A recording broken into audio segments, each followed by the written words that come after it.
Good evening, everyone. My name is Paul Young. Basically I'm a CPA CGA by trade. The reason why I'm making some of these videos is to kind of give people a better understanding what's basically happening in key sectors of the economy as we move forward into 2016 and beyond. This particular video I'm going to target automotive because it's a key sector in Ontario that I want to basically kind of highlight. So automotive manufacturing in basically in Canada is running all close to about, we'll say basically about 2.1 million units. Okay, now if you use an average plant around two and a half or 250,000 units, it's about roughly about we have 6 to 8 plants here in Ontario that are manufacturing automotive.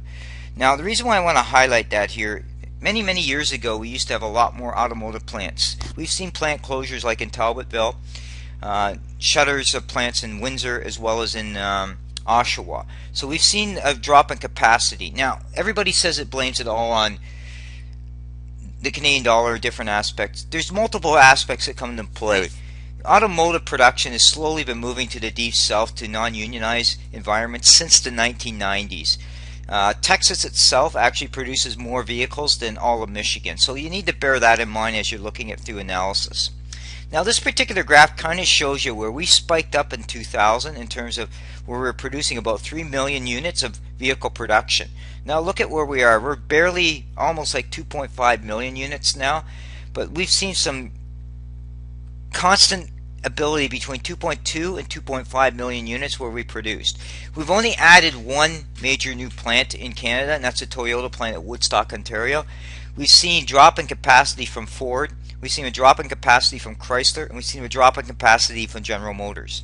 Now, automotive production, luring it into communities, is very competitive. So you'll see states like Tennessee, Georgia throw a lot of abatements around employment hiring, to property tax abatements, anything to entice those plants to locate there.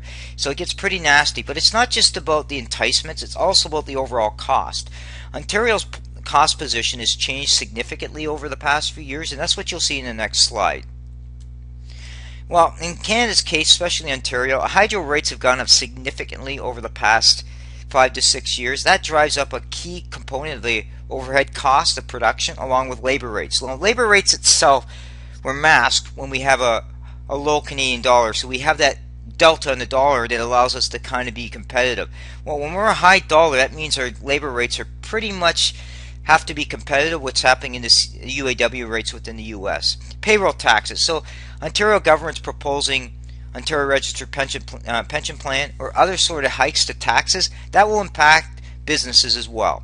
Carbon taxation, price of carbon, that impacts too is the cost of manufacturing, because anything that's attributed to carbon, which is steel or any other sort of material, actually has a carbon component to it that will impact the cost of production. The other thing that you're going to see happen in play with manufacturing, we've got more and more to advanced manufacturing with robotics, laser welding, component manufacturing. What that means is the big four automotives or big three automotives and all the automotive companies in general, they've gone to their parts suppliers and broke them down. They've asked them to make more of the components, from the drivetrain to the transmission to the dashboards, and all they'll do at the manufacturing side of the business for like Toyota, General Motors, they'll just assemble. That's the key thing that you're seeing here. Flexible manufacturing, that means they'll have the common platform so that if a truck or car is not selling, they can easily retool to produce a car or vehicle that's selling. So that's the key areas on the supply chain in terms of the operation. On the automation side, you see more and more robotic weldings coming, so that's where you're starting to see the welding of frames and components. That takes less individual welders required to do that. Laser welding just strengthens the bonds. There's also other welding in here as well, and that's when we got into hydroforming, which is the way we form steel. That's all changed the way components are manufactured, and that's all driven how manufacturing is going to operate in terms of automotive. Overall, if you ask me my question on what the future of automotive in Canada is, unless there's a significant change in government policy, and that's driven by Kathleen Wynne and the Ontario government, Ontario will see less and less business investment unless they basically give them money. Ontario is going to be at a cost competitive disadvantage due to the way they have their hydro costs, climate change costs, or any sort of other taxation that Kathleen promises to try to take from the private sector.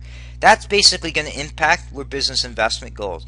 Kathleen Wynne doesn't seem to get it, that unless you have a strong economy, you don't have the taxation dollars. But this is a socialist premier who never took a business course of life or never spent any time in the private sector. So it's not surprising that when you have socialistic governments across Canada, including Kathleen Wynne, this is the type of policies you get that are damaging in terms of job investment.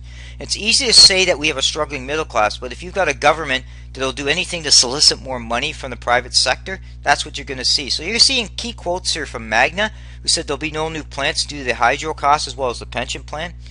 And you also see Chrysler said the same thing. They'll revisit their investments. This is significant information here because investment is not easy to come by nowadays in a competitive environment. The Premier in Ontario seems to think people are opening the door and just running for cover for Ontario to invest here. That's not the case. So the reason why I did this video is to kind of let you people know what's in play right now as we move forward. The other thing that's likely to happen in 2016 is the big three contracts are all up for renewal with Unifor, and that'll be interesting in the negotiation as they look at the overall cost competitiveness and the entry level wages as well as the end wages in terms of the veteran workers and how they're going to handle that. Thank you.